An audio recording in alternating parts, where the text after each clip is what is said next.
Jessica and Cassandra grew up in a modest household in the town of Millhaven, raised by a fisherman father and a schoolteacher mother.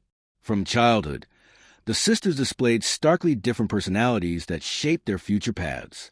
Cassandra, the elder, was a quintessential golden child, graceful, academically successful, and adored by her parents and community.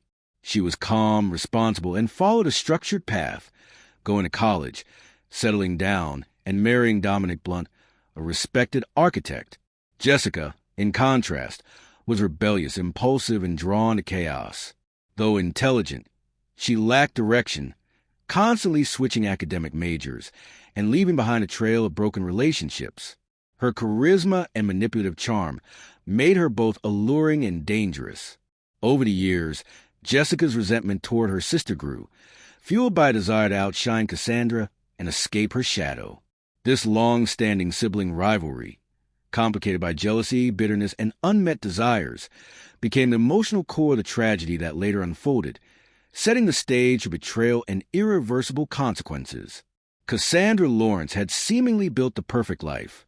She lived in a peaceful suburban neighborhood with her husband, Dominic Blunt, a respected and financially well-off architect known for designing luxury homes.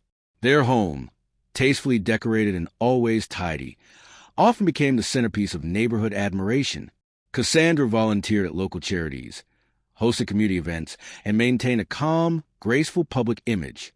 She embodied success and emotional stability, traits that drew admiration and masked the deeper dysfunction in her family relationships.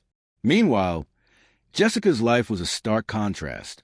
She bounced between jobs, cities, and relationships, never quite settling down. While Cassandra's life moved on a predictable upward trajectory, Jessica often felt stuck in a cycle of failure and comparison. Each visit to her sister's pristine home and picture-perfect lifestyle reminded her of her own shortcomings. Her envy simmered beneath the surface, made worse by a sense of abandonment and feeling overlooked within the family dynamic. Jessica believed Cassandra had stolen not only parental affection, but every opportunity for a stable life she might have had. This emotional disparity planted the seeds of growing resentment, and as Cassandra's success flourished, Jessica's jealousy quietly deepened into obsession. From the outside, the sisters maintained a civil, even affectionate relationship, but beneath it was a festering rivalry, an invisible tension that would soon escalate into betrayal and murder. After years of limited contact and growing emotional distance, Jessica made an unexpected attempt to reconnect with Cassandra. She reached out warmly, claiming she wanted to heal old wounds and rebuild their sisterly bond. Cassandra, who had always hoped for reconciliation, welcomed Jessica into her home with open arms. She allowed Jessica to stay with them temporarily, believing her sister was going through a rough patch and simply needed support. However, Jessica had an ulterior motive. Beneath her seemingly sincere attempts at reconnection was a twisted fixation on Dominic Blunt, Cassandra's husband. Jessica had long admired Dominic from afar, his charm, sophistication, and the effortless way he seemed to care for Cassandra. What began as envy gradually morphed into obsession. Living under the same roof gave Jessica the opportunity to study him up close. She began to mimic Cassandra's behaviors, wardrobe, and mannerisms, subconsciously trying to become the woman Dominic loved. Jessica's interactions with Dominic started innocently. Casual conversations, shared jokes, but soon crossed boundaries. She found excuses to be alone with him, cooked meals he liked, and subtly flirted, testing the limits of what she could get away with. Dominic, initially unaware of Jessica's intentions, treated her with polite indifference, though Cassandra began to notice unsettling shifts in Jessica's behavior. The more Jessica failed to attract Dominic's attention, the more consumed she became. Her obsession spiraled into delusion, believing that Dominic deserved her, not Cassandra. In her mind, Cassandra was unworthy of the perfect life she had, and Jessica was determined to take it for herself, even if it meant destroying her sister to get it. At the time Jessica re-entered their lives, Cassandra and Dominic's marriage was under strain. Like many long-term couples, they faced communication issues, financial pressures, and the stress of balancing family responsibilities with personal needs. Dominic, once emotionally invested in his marriage, had begun to feel distant and unheard. Cassandra, preoccupied with managing the household and possibly suspicious of Jessica's odd behavior, unintentionally neglected Dominic's growing sense of loneliness. Jessica seized on this vulnerability with calculated precision. She played the role of supportive listener, offering Dominic the empathy and attention he felt was lacking in his marriage. She sympathized with his frustrations and subtly undermined Cassandra by painting herself as a more understanding and emotionally in-tune woman. Her manipulation was strategic, never overt, but always intentional. As Dominic confided in her, Jessica used emotional and physical cues to draw him in, touches that lingered a second too long, prolonged eye contact, and moments of feigned vulnerability that create a false sense of intimacy. Over time, Dominic's boundaries blurred. What began as emotional dependence shifted into physical attraction, and eventually, a clandestine sexual affair. The affair became a powerful secret between them. Dominic, driven by guilt and confusion, kept it hidden from Cassandra, convincing himself it was a temporary lapse in judgment. But for Jessica, it was validation, proof that she was winning. Each secret encounter fed her ego and deepened her delusion that Dominic truly belonged to her. Jessica believed she had finally succeeded in stealing the life she'd always envied. But this act of betrayal only set the stage for the chilling and violent events that followed. As the affair deepened, Jessica's infatuation with Dominic transformed into a dangerous obsession. What began as lust and emotional manipulation soon became a twisted fantasy where she imagined herself as the rightful partner in Dominic's life. In her mind, Cassandra was no longer just a rival. She was an impediment to the life Jessica believed she deserved. Jessica began to fixate on every detail of Cassandra's relationship with Dominic. She scrutinized their interactions, dissected their routines, and interpreted even the smallest gestures as signs of Dominic's lingering affection for Cassandra. This only intensified her resentment and jealousy. In her distorted thinking, Cassandra wasn't just a woman Dominic had married. She was a person who had stolen what Jessica believed was always meant to be hers. Her obsession escalated to the point where she began crafting scenarios in her head, visions of a future where she and Dominic lived openly together, free from secrets and judgment. But for that fantasy to become reality, Cassandra had to be removed. Jessica began to dehumanize her, no longer seeing Cassandra as a person, but as a barrier that needed to be eliminated. She likely convinced herself that Cassandra didn't appreciate Dominic the way she did, and that his continued presence in the marriage was the result of guilt or obligation, not love. This line of thinking made it easier for Jessica to rationalize increasingly sinister thoughts. Her jealousy turned toxic, her need for control became consuming, and eventually, the idea of getting rid of Cassandra no longer seemed outrageous. It seemed like the only logical solution. This delusion laid the psychological foundation for what would soon become a shocking and violent crime. Jessica had crossed the threshold from a manipulative mistress to a woman willing to commit murder for love, or, more accurately, for obsession. The night of the murder marked the horrifying climax of Jessica's descent into obsession. With her delusion fully formed, that Cassandra's removal was the only way to secure a future with Dominic, Jessica set her plan into motion. She contacted Cassandra and invited her to her house under a fabricated excuse, possibly pretending to seek a private conversation to clear the air or discuss a matter concerning Dominic or the children. Cassandra, unaware of the danger and likely expecting a tense but civil conversation, accepted the invitation. Once Cassandra arrived, the situation quickly turned sinister. Jessica, who had meticulously planned this encounter, had no intention of resolving anything peacefully. What happened next was an act of cold-blooded violence.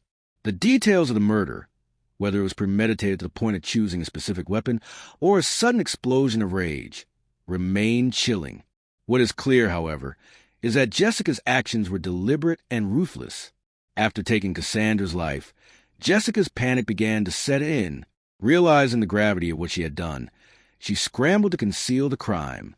She likely attempted to clean up evidence, dispose of the body, or fabricate a story that would distance herself from the incident. This phase, the attempted cover-up, demonstrated not just her guilt, but her deep awareness of the consequences she now faced. Despite her efforts, the crime scene and timeline would eventually betray her. Whether it was forensic evidence, digital footprints, like phone records or messages, or inconsistencies in her alibi, Jessica's web of lies began to unravel. But in that moment, she still clung to the hope that she could escape justice. This brutal act forever shattered multiple lives. Cassandra, an innocent wife and mother, was gone. Dominic, who had been caught between two women, was now the center of a tragedy he never could have anticipated. And Jessica, whose obsession drove her to murder, had crossed a line from which there was no return. After Cassandra's sudden disappearance, alarm bells were quickly raised by those close to her, possibly Dominic, friends, or neighbors, who noted her uncharacteristic silence and failure to return home. A missing person report was likely filed promptly, prompting law enforcement to begin a search. It wasn't long before the tragic truth emerged. Cassandra's body was discovered, and the case transformed overnight from a missing person investigation into a homicide. The condition and location of the body likely revealed key details, whether it was hidden on Jessica's property, discarded in a remote location, or showed signs of a struggle. Forensic evidence began to paint a clear picture of what had transpired. This included time of death, the cause, and potentially DNA or fingerprints that linked directly back to Jessica. Investigators also began examining the digital and physical trails. Cassandra had gone to Jessica's house that night. There might have been text messages or call logs proving that. Surveillance footage, witness statements, or neighborhood camera recordings could have placed Cassandra at Jessica's residence, or shown suspicious activity around the time of her death. As detectives interviewed Jessica, her version of events was riddled with inconsistencies. She might have denied inviting Cassandra over, claimed not to have seen her, or provided a timeline that didn't match physical evidence. Her nervous behavior, shifting stories, and failure to provide a plausible alibi raised red flags. Moreover, Jessica's known romantic involvement with Dominic, along with her history of animosity toward Cassandra, provided a clear motive. What was initially dismissed as neighborhood gossip or a scandalous affair had now become a central element of a murder case. The accumulation of physical evidence, forensic analysis, digital records, and Jessica's unstable narrative made her the prime suspect. The investigation, though emotionally charged, began steering firmly toward justice for Cassandra. Following the discovery of Cassandra's body and the mounting evidence pointing toward Jessica, authorities made a decision to arrest her.